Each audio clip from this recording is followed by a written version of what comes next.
Billings, Montana. We've been here once before. I've not been to this store before. This is Marketplace 3301. It's down the street from yesteryear's antique mall, which I videoed previously, although I didn't get to see all of that either. So there's going to be lots of reasons to come back to this town. Let's head on in and see what it's like. Well, it's a neat setup in here. They have an old Chevy pickup. It seems like a lot of the spaces are elevated or decorated in a way that really gives them separation, which is nice. And right off, this first space has three interesting scales from three different eras. The one on the left is going to be from right around 1890 or 1900, the Computing Scale Company. That is a beaut, and the color is good and original. This one in the middle is the Toledo. This is probably 20 years later in time, perhaps. It's priced at $2.95, which seems like a pretty good deal, but these are heavy and you have to have a place for them, but they're neat to collect. And then this one, the Detroit Automatic, is likely to date to sometime around the 1930s. And it was last used officially in 1982.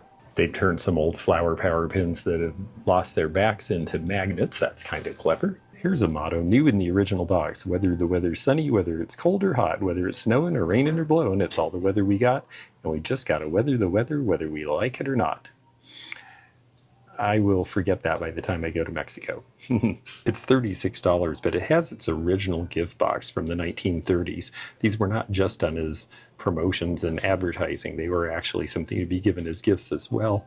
And because of that, the box is part of the appeal on this and the reason for the extra value. They sell Dixie Belle chalk paint and some other mineral paints, but they have it set up like a general store, which is really fun. When people say, what is general store collecting? Well, this is what it's about. It's primitives, it's store displays, it's old counters, it's scales and clocks that were used in commercial establishments like this one that has the International Business Machine information on it. This is also a time clock. This one's $30, which is a pretty good price. The gold's in pretty good shape overall. Neat design. I also like this one. It's missing one of the glasses, unfortunately, but look at that great patterning in the gold on what was probably an Italian blown glass bottle at the time. On the other hand, there's a lot of cute rustic things from the mid-century as well, and I don't consider those MCM because that's mid-century modern. This was not trying to be modern, but it's definitely from the mid-century. It's the McCoy cookie cabin, and that would sell well in an environment like this. Ooh, this space has the kitchen, and they've got their red, white, and blue display for summertime. Nice Fenton piece sitting in the middle of all this satin glass. It's $34. That's really not a bad price for what it is. A lot of Watt pottery. And this also blends in with general store because you have advertising for fertilizer companies and lumber companies and whoever they could sell to, they could put a name on. Well, that's what they did. This is a cute set of four, and it's textured to look sort of like tapestry, along the lines of what Royal Beirut was doing early in the 20th century. This one has a Nagasaki signature on it. So these are Japanese, and they have 48 for the set of four. Definitely still seeing interest in uranium glass, anything that glows. I like this Tiffin piece. This one's been painted. You'll find them unpainted sometimes. Some people prefer it one way over the other. But the Tiffin green and yellow both fluoresce very nicely in the satin glass. It's easy to really get focused on glass and china because those are a lot of things that people have and have nostalgia for. They're colorful, but I like finding things that are just oddball different categories. How many people still have a Hogmann air pillow? Great as a backrest too. I could use that in the car. This was made by a rubber company in the Midwest back around 1950. It's got the Made in USA. I don't think it's ever been out of the can, and it is $10. Director's chairs. This one happens to have a Senex advertisement on it. These were very popular in the late 70s and early 80s because they folded away and they came in boxes like this. The Commander chair. They're asking $40 a piece for these new in box, and they have a 1987 date on them. Bugs Bunny planner, one of my favorites. I buy and sell this every time I get a chance. This one's priced at $25. I usually get about $30 for mine. Another general store display for bromo seltzer, and they even can give you a little bit of a sip of it just to see. And this one has a flash view on it. It says for upset stomach and headache and for fast relief. And look how the expression changes. She looks a little annoyed and maybe gassy, and now she's not.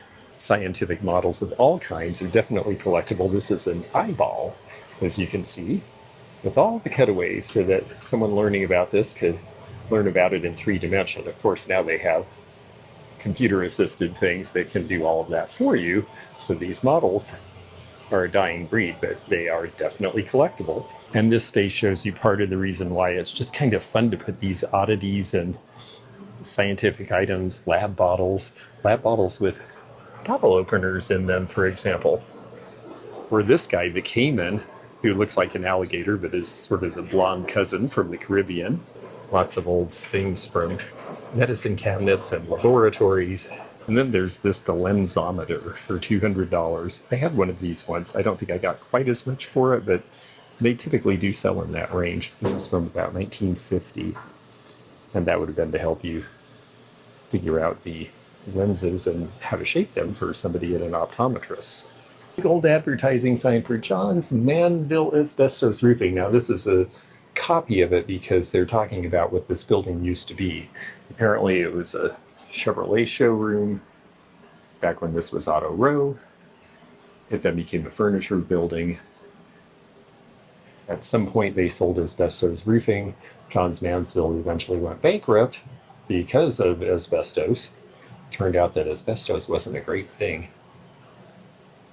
But here's what this building looked like originally. Another cool general store thing are old coffee bean dispensers. This one would have been from a store and you would have poured out the amount you wanted. They have this at $3.29. It should date to about the teens or 20s. And this is actually another style of time clock. It is priced at $12.95. I like this vending machine for sunshine biscuits. Hello everyone. This one is from about, I'd say 1940s because of the red, white, and blue. It's priced at $5.29. These things would have cost you about a nickel a piece back then. Now you can get fig Newtons out of it, it says. We are in that part of the country where taxidermy and lodge look is a thing. We're not that far from Yellowstone Park, and that's why you see taxidermy pieces displayed prominently here. A couple of old propellers, those are neat for decorating. So this place definitely has a lot of real antique and vintage, although they do have some reproductions of old things that kind of go along, like the old botanical posters. A couple of older cricket cages, we see these from the 1970s a lot. This one is a wooden one. This would have been something that you would have used to bring your cricket home.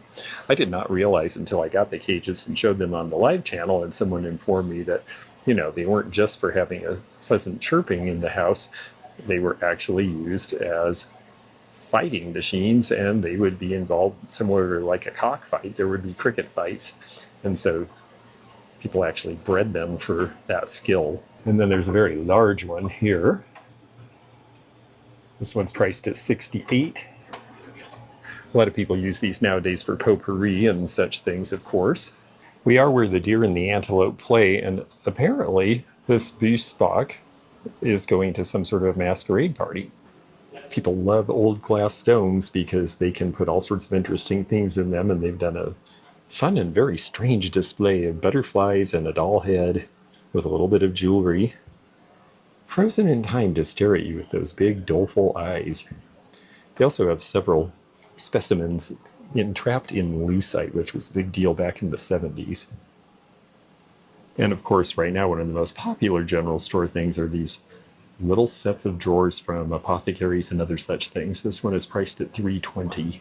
There's a lot more to see downstairs, but I'm going to go ahead and go upstairs because I'm right where the entrance to the upstairs is.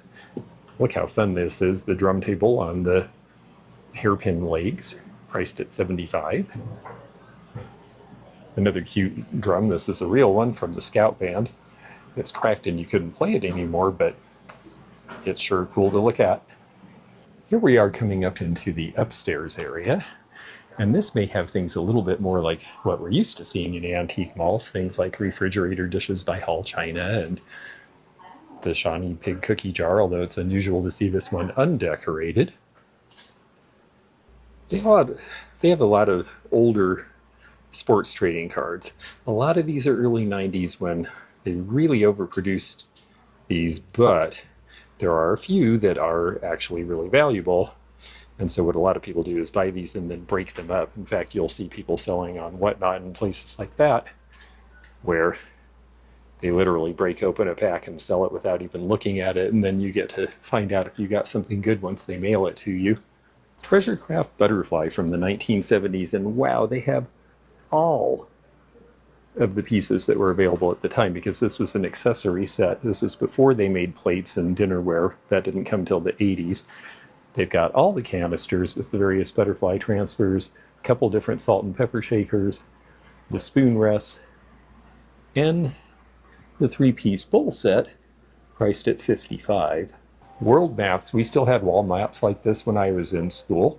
I believe I remember this one specifically because we were quite amazed to see how many people were crammed into the coastal areas in China and India. This is Lenny's place. It's nice that they let people distinguish and make their own space their own so that you get a real feel for what they like. I have to admit, because I'm not so into painted furniture, my favorite piece is the one they left alone, which is this oak circa 1910 chest of drawers with the mirror. I guess that technically makes it a dresser because it has a mirror on it. And it is priced at $350 now on markdown. And I notice it says layaway available. This may be a mall where the layaway is up to the individual dealer. Some malls insist that all their dealers do layaway, some malls do not do layaway, and then some leave it up to choice. One thing about the antique mall business is that the way things are run and the way people do things is very different store to store, and so you really have to ask what the policies are when you get there. But one thing that doesn't change a whole lot is that we are here pretty much week in and week out with a new premiere every Monday and Wednesday at 8 p.m. Eastern. And please join us in the chat. The chat is open to everybody with the exception of the 2 bonus videos that the members help support. They get to chat on those. All the premieres are open to public chat, and we would love to have you join us. This space has a lot of military related items, and I think some of the more interesting ones are these framed pieces, portraits of various servicemen around the First World War in concave frames. The African American in the middle is actually a little harder to find than the other two, but because it doesn't have the flag bunting, it's actually priced at half the price. Their World War II sailor, well, they saved the medals and they saved the picture, and this is great because it creates an entire vision of who this person was and what they were doing at that point in the war effort. A very famous print from Iwo Jima, raising the flag. Victory was a very strong motif everywhere, and so you'd see it on paper plates and paper napkins and pins, and well, that's because it was no social club. War is a pretty horrible thing. But before Remember Pearl Harbor, we had Remember the Maine. This is from about 1900 during the Spanish-American War. The USS Maine blew up in Havana Harbor, and that led us to declare war against Spain and depossess them and take over several of their colonies, including Cuba, Puerto Rico, the Philippines. There is a lot of evidence now that it may have been a boiler explosion that caused the ship to explode, but it was the pretext to resolving long-standing conflicts. I talk a lot about how Heron from Hungary and Lomonosov from Russia were things that we didn't really get until the Iron Curtain fell. Well, that's because they were making a lot of these items instead. Little busts of Gorky, bust of Lenin, a bust of Stalin. These countries were behind the Iron Curtain, and the emphasis was on the leaders of the Soviet Union, and we were not part of that world.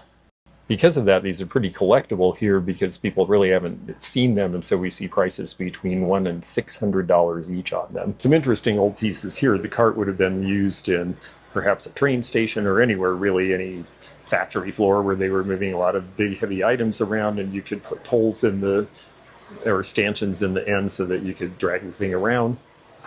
This is an adjustable drafting table from about 1900 with an adjustable stool. This down here, the ever-ready miniature lamps, this is from the 1950s. It's priced at $65. This would have been in a hardware store. Every time I get one of these, they sell right away because people like things with little drawers for keeping their collections. Darn, they don't have a price on these, but these are Holt Howard. Originally, they would have had mewers. The mewers almost never work anymore. Mewers and meowers, they were a clever idea, but they were not made to last, and practically none of them have, but there's the Holt Howard mark on the back.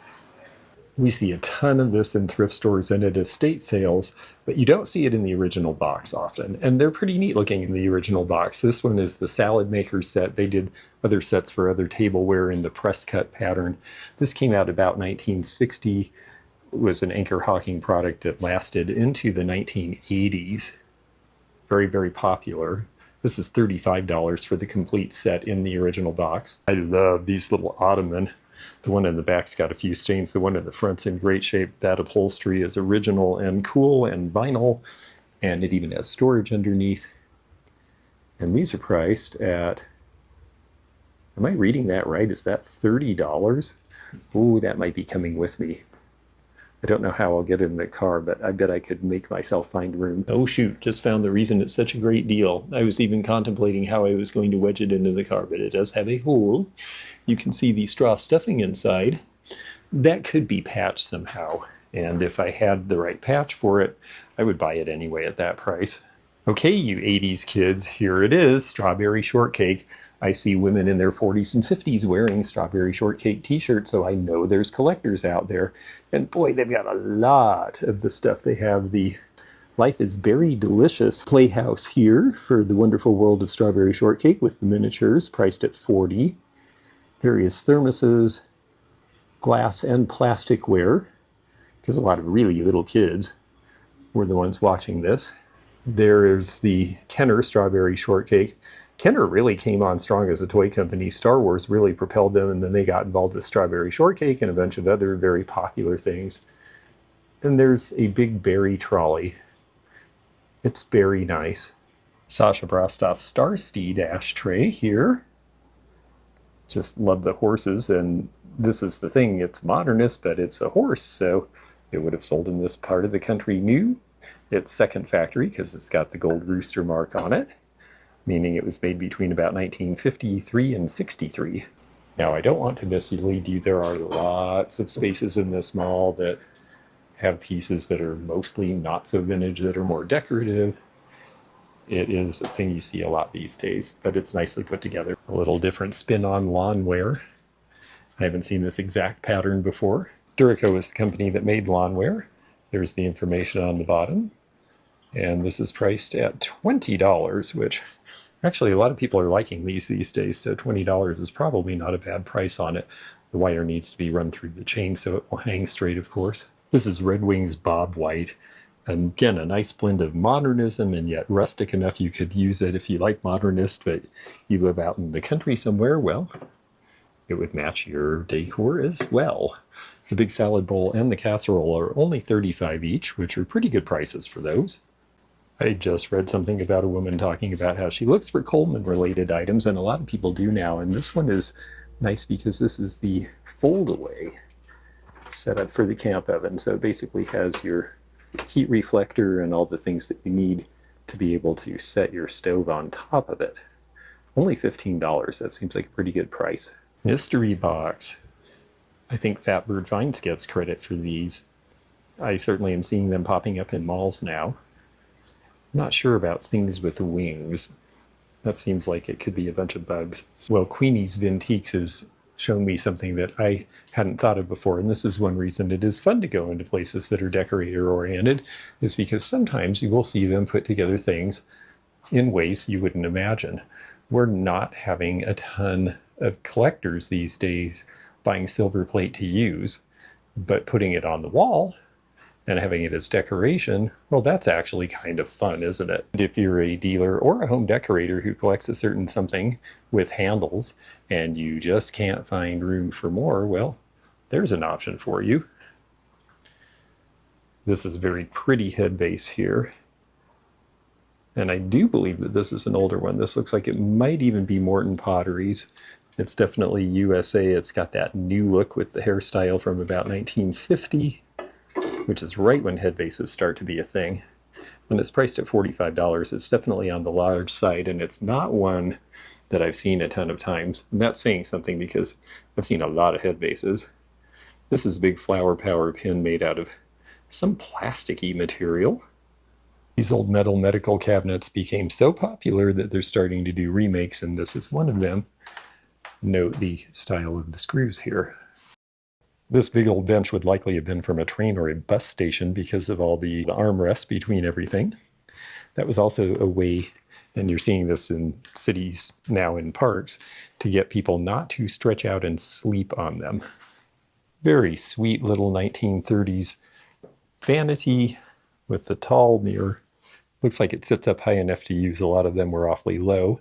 And there's the chest of drawers that goes with. And this is the entrance to a section of vintage fashion, and there's quite a lot of it. This cute little set is priced at $359, and we walk in through, it almost looks like we're walking into a log cabin, but this is a fun room set up like you might set up a bedroom, and it worked because they have sold the brass bed. It looks like it's a full size, which helps. How neat though. I wonder if they have information on the back of where it says sold about it. No, that's just the layaway information. I'm very snoopy about that. I like to find out what things sold for because it helps us all understand where the market is now. This is a very neat little travel chest. I always like them when they have the lithography inserts and the color still, because so often those are gone. It's even got the original straps. This is in pretty good shape for one of these. Original owner was C.D. Kimball. The exterior, rather plain and a little beaten from use, but it's only $69, which seems like a pretty good price for it. And most people would use it at home in a display open these days. And this place does go on and on. It's quite large, actually. They have a nice group of linens. I've always thought this was a very intelligent way to show linens because people can flip through without making a mess. You don't have to iron them over and over. They're not going to get dirty or end up in a pile on the floor. And they have some very cute ones. This is an early tin hat box. Hat boxes had to be like this because they were going to get beaten up in shipping. And if they didn't get beaten up, your hat would have taken all of this abuse. So there's not a lot of them left. This one is in relatively okay shape for its age, which would be back to the Victorian era, and it's priced at $120. These are two of the larger Steiff you will see. These are Mickey and, oh, I can't remember the other one's name. They are priced at $2.99 a pair, and they are, I believe, supposed to be hedgehogs. They also have a very extensive book section. These look more like used books as opposed to vintage and antiquarian, but you can just sit here and read all day. All right, we're going back downstairs. There's a lot of furniture here. The emphasis probably is more decorative than anything, but they do have a lot of neat stuff. This is an interesting scale here. They definitely have the scales here. Engeldil. I wonder where this is from. It's got a 1904 patent, and it does appear to be made in the USA. I've not seen this brand before. Interesting shape, $3.99. Angry Japanese rabbit from the 50s. Look at those red eyes. He looks sort of sinister. Originally 59 cents. Now $5. They're saying he's Thumper, but He doesn't seem sweet like Thumper to me. Cute and kitsch, and from the 60s and 70s, a lot of these are Japanese-made pieces. They have a fun display up here. Look at this lady cat, I guess, with the Carmen Miranda hat and the basket of fruit. That one's priced at $25. Whistle for your milk. These great salt and peppers with the interlocking necks are really fun. These are Devar Mary Maids from the 1960s. A lot of people confuse Devar and Holt Howard because they did have a similar look, but this one actually has the mark on it. $50 for the salt and pepper. It is actually pretty hard to find these. They were very lightweight and they tended to chip and crack. And look here, they even have an aviary in this place. It's a very interesting store. Yes, I hear you. And I think there's more of you in there somewhere. Now, this is more what a 1970s interior really looked like at the time. A lot of dark colors, a lot of pattern and texture. You have the macrame piece in the corner there, some fancy gold mirrors. The TV on static because, you know, TV shut off at a certain time of day. It wasn't 24 hours. A treasure craft butterfly from Yellowstone Park there. And then this very fun shag carpeting piece that looks like one of those old industrial spools. And crushed green velour upholstery. Smoky glass lamps with huge shades and flicker lights in the bottom. Yes, this definitely captures the era. I think whoever has this space probably lived through the era and is not reinterpreting it in a new light. I love the bark cloth curtains. Those are right out of about 1960, and they're just so much fun. There's a lot of pattern in bark cloth, so if you've got a big old window in a rec room, for example, and you cover it with bark cloth, well, pick something you really like, because everything else is going to have to work with it. But it is really cool. Here is a blonde 1950s version of a file drawer cabinet with a nice base. Gaylord Brothers out of New York. This one's priced at $649. I remember when we could not sell these for any price, so it's nice that people have figured out how to use them now. Sometimes it really is just a matter of future generations getting a hold of things and reinterpreting them in a different way because, you know, I think sometimes when you've grown up around something, you're just too close to it to really see the possibilities.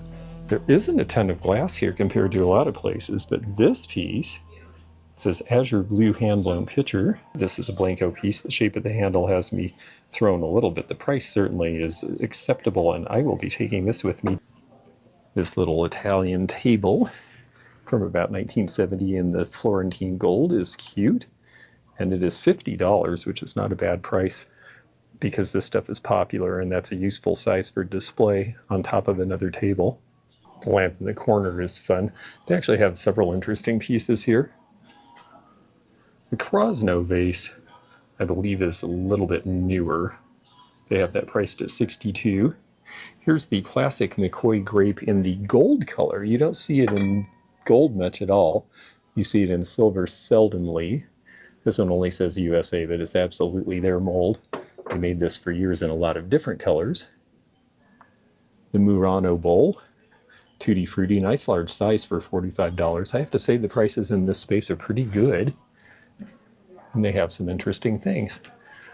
One of which is this very long-handled pitcher here, which looks like possibly La Mirada or one of the California potteries. But when we look at the signature, this is actually done by Sandra Brinkhoff in 1960. So this was actually done as a homemade mold, but it absolutely was well made and looks a lot like the production pieces of its time. Some home ceramicists were pretty good. Tabitha Harn is a glass artist out of Jackson Hole, Wyoming, not too terribly far from here. This is her vase. I don't really understand why you would tie ribbons over it where you can't really see the pattern or the price, but I believe it's $275, and it's a nice looking piece of studio glass. And I wanted to show this one because we have some viewers from New Zealand, and we rarely get to show things made in New Zealand, but this is by Tobias Harrison, a New Zealand glass artist. And what an interesting finish where you get the iridescence in a pattern like this. I think that's really a lot of fun. It's priced at $225. And there's even some information about him on the back here. including how to clean this, which I suggest you look at, because if you have iridized finished things, you want to be very careful about how you clean them and what you use and what you don't use. Otherwise, you can wear the finish away, as has happened on this Steuben calcite piece. A beautiful piece, but look how worn away the finish is, and that really devalues it. And it doesn't look as good. Montana has a long studio pottery history of its own. Several very significant people went to a school in Montana for studio potters. And this particular one is a George Macaulay, made in Helena, Montana. It's a little hard to find the signature on this artist, so I'll show you. This is an Enrico Sablon from the early 1960s. This is a listed artist. I believe they have this priced at about $675. There is your signature, very obscure in a dark color, the signature and the date. So look very closely when you're looking at pieces like this, because it can make a big difference in the value. When you see it from this angle, you start to see the figure in it. A couple of small pieces of Lane Acclaim furniture with the dovetailed veneering. Only $30 for this big hanging light is a great price. I just don't really have room for anything that large now. It's a more 1930s Hall Chinese red, such a great color, and especially this airflow teapot, priced at $175. Such great design. We have a sale in this space, so we'll take a quick look. Guitar in case. I like the sunset finish, but it's a Stella Harmony, and Stella is a playable guitar, but it was not a high-end guitar when new. The chef clock is cute. He'd only be $28, but he's got a little bit of a crack, and unfortunately that happened a lot with these. Another Sessions clock. They did a lot of the novelty clocks. This is cute and the price is good, but it's pretty new, and that's the reason it's so cheap. $95 on the large Fenton Burmese bowl with the maple leaves. Those are transfer, actually, rather than hand-painted in that particular line. And here's a pretty color in Westmoreland. This is an old berry set. Berry sets typically had a master bowl and 5 or 6 pedestal bowls. This one has all 6, so it is priced at $325. These go back to about the Ford administration. I believe that we're looking at $40 for the set of those. The striped pieces, on the other hand, sell for more. These are very popular. And they have this on a mug tree for, I think that's $72. I have to say those are the tiniest printed tags, but I think I got it. And Sears, when they had Universal Cambridge make the cattail line, also commissioned some other companies to make go-alongs. It was one of the first times that you could get kitchenware that all matched. And this one is priced at $55 from about 1940. This is a new case, and they're bringing in Roseville pottery. I have not seen a lot of pottery here other than studio pottery, so it's nice to see some of these handsome production pieces coming in. I like the big Cosmos. That's a nice shape, priced at $225. And this one, which says it has small chips, unfortunately, is Foxglove, and that's a flower I really enjoy in nature.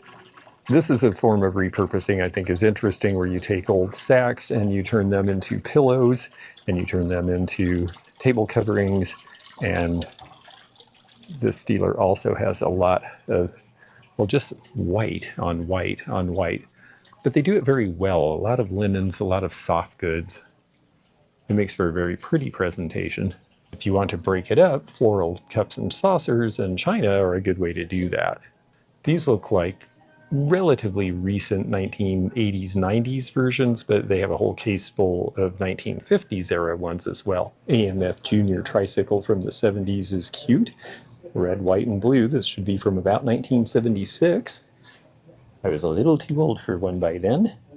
$85 on that. Alarm clocks. Definitely, now that people are not using these so much, there are people collecting them and lining shelves with them because it's such a cool look. I always like these because they're the travel version. So you slide that over to keep it protected. And then it also has this easel that folds out so you can wind it, and also so it can sit next to your bed when you're traveling. This one's priced at $28.50. But some of the more basic ones are as little as $10. There's a line of happy pastel pottery. A lot of McCoy pieces in there. This one I believe is Coors. Yes, this one is the Coorsite with the impressed mark. Only $12.50 seems like a pretty great deal on that, honestly. Love the bridge set tumblers. They're asking a lot for that set, $185, but it is a hard set to find. This porcelain box is cute for only $12. It's not terribly old though, and not for food use.